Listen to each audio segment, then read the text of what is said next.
Dans cette vidéo, nous allons principalement travailler deux compétences en géographie. À travers des cartes de localisation et des photographies aériennes, nous allons ainsi nous repérer dans l'espace. Et à travers des publicités du parc et quelques articles de journaux, nous allons aussi pratiquer l'analyse de différents documents. Nous aborderons cette thématique en deux temps distincts. Tout d'abord, nous allons réaliser une étude de cas du site le plus fréquenté de l'Union européenne. Effectivement, nous allons étudier donc Disneyland Paris, le resort de Disneyland Paris, à 30 km à l'est de Paris. Ensuite, nous mettrons en perspective cette étude de cas en évoquant notamment les atouts de la France dans le domaine du tourisme. C'est parti!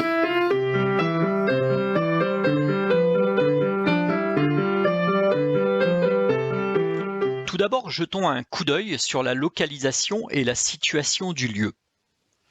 Regardons tout d'abord cette carte issue d'un manuel scolaire. Je vous laisse quelques instants pour prendre connaissance de ce document. Observons bien. Le parc se localise dans la région parisienne. Il est situé à environ une trentaine de kilomètres à l'est de la capitale, Paris. Nous pouvons déjà noter son accessibilité, le document permettant d'insister sur les différents moyens qui permettent de se rendre dans ce lieu. Mais évidemment, nous allons creuser un peu plus cette question.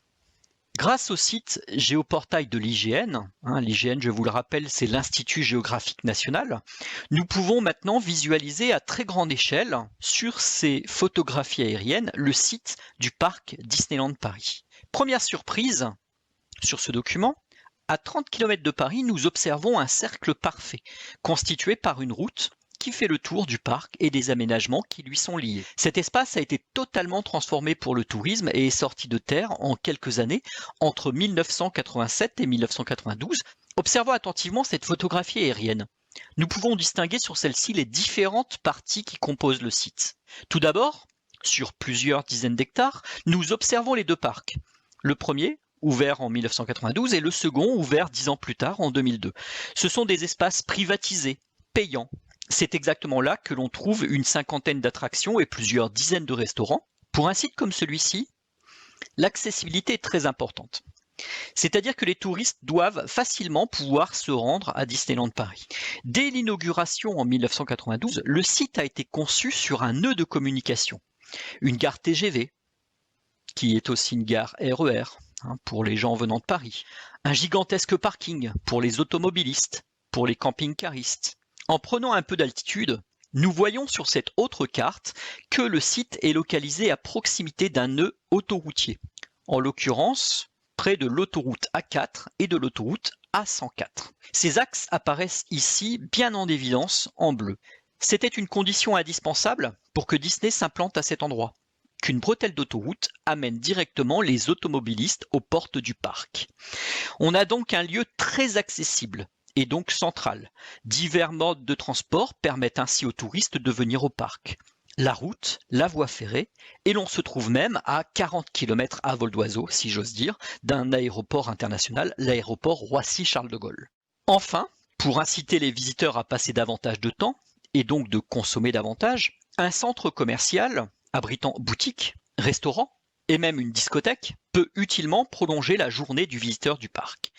Pour les séjours plus complets, le complexe touristique est également doté d'un ensemble de très grands hôtels pour des budgets très divers. Ces espaces, dédiés aux loisirs, restaurants, hôtels et à tout un panel de services font de ce lieu un véritable complexe touristique.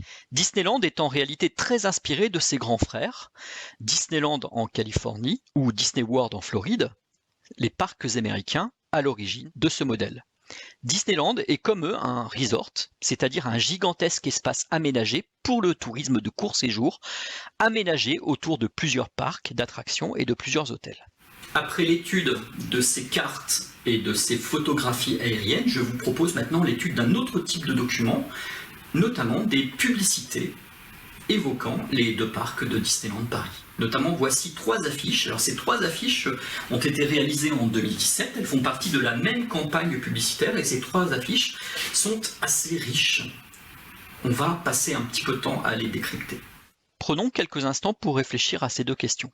Selon vous, à quel public s'adressent ses publicités. Et deuxième question, pourquoi la publicité ne met-elle pas en avant les attractions des parcs? Quel est le but recherché à travers cette campagne publicitaire? Vous l'avez deviné, ces affiches ne sont pas destinées au public français, mais bel et bien aux publics étrangers. Il est intéressant de voir que ce ne sont pas les attractions qui sont mises en avant sur celles-ci, mais bien des lieux et des clichés évoquant la capitale Paris. Ainsi, cette collection d'affiches met à l'honneur la France et son art de vivre à travers des clichés. Mickey prend un selfie sur le Champ de Mars, dos à la Tour Eiffel. Le héros de Ratatouille prend la pose fièrement à côté de la chef étoilée Hélène Darroze. Ainsi, l'image de Disney s'associe à la gastronomie française. Quant à La Belle et la Bête, ils entreprennent leur danse à l'intérieur du château de Fontainebleau, un haut lieu du patrimoine français situé à moins de 1 heure du parc. Quand Disney s'est installé en France, parmi les opposants, on accusait Disney de vouloir américaniser la culture française. Ici, nous apercevons au contraire que la firme américaine compose avec la culture française. Quand on regarde le bas des affiches, on s'aperçoit aussi que cette campagne est cofinancée, à la fois par le parc, mais aussi par la région Île-de-France. Le but est bien ici d'attirer des touristes étrangers en insistant sur la proximité du parc avec la capitale. Il s'agit de susciter l'envie de venir pour un court séjour, mais un séjour complet. Au départ du parc, il y a d'ailleurs des navettes à destination de la capitale pour visiter les lieux phares de Paris, qu'il s'agisse de la Tour Eiffel, du Sacré-Cœur ou encore des Champs-Élysées. La version anglaise de la campagne publicitaire s'explique. La moitié des touristes visitant les parcs ne sont pas français, mais ils sont d'origine européenne. Si vous suivez un petit peu l'actualité des parcs d'attractions, vous avez sans doute entendu dire que les parcs Disney, à l'est de Paris, allaient s'agrandir. Alors, ces extensions futures sont prévues dans les 5 années à venir. Les nouveaux espaces seront basés sur la Reine des Neiges, les super-héros Marvel et l'univers de Star Wars. Alors, 2 petites questions. À votre avis, pour quelles raisons le parc souhaite-t-il s'agrandir? Et deuxième question, pourquoi miser sur de nouveaux héros ou personnages tels que ceux-là? S'agrandir pour Disney, c'est une façon pour le parc de profiter du fait que la France est devenue une destination touristique majeure. Disney compte profiter de cette opportunité, attirer jusqu'à Marne-la-Vallée les nombreux touristes aussi qui visitent la capitale. Il arrive déjà certains jours que les parcs soient saturés, c'est-à-dire qu'il y ait trop de monde. Mais alors, pourquoi miser sur de nouveaux héros? C'est tout simplement pour élargir la clientèle. Si Disney attire beaucoup les familles et les jeunes enfants, le complexe a plus de mal à attirer les jeunes adultes sans enfants, les fameux millennials. Le parc manque cruellement d'attractions à sensations fortes. Les futures attractions des univers Marvel et Star Wars devraient apporter vraisemblablement une réponse à ce problème. Ainsi, dans l'univers Disney, on cherche à passer de ça à ça.